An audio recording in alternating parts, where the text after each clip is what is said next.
Welcome to Luca is a billionaire, where the only thing I invest in is your answers.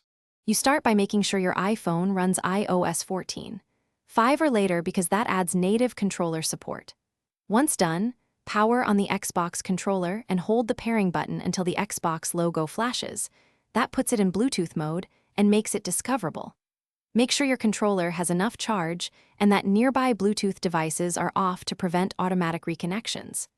This step speeds pairing and reduces noise. Now move to your iPhone's Bluetooth screen to find the controller listed as Xbox Wireless Controller. You open Settings, tap Bluetooth and keep the screen active so iOS can discover devices. When Xbox Wireless Controller appears under other devices, tap it. iOS will show a connecting spinner, then pair the device. A solid Xbox logo or a brief vibration confirms a successful link. Make sure you test the D-pad and triggers in a simple app or browser-based controller tester to verify input mapping. If inputs work, your controller is ready. If not, unpair and repeat the pairing sequence slowly to ensure timing aligns. Once paired, launch a compatible game and map controls if the game allows customization. This ensures triggers and sticks behave as expected.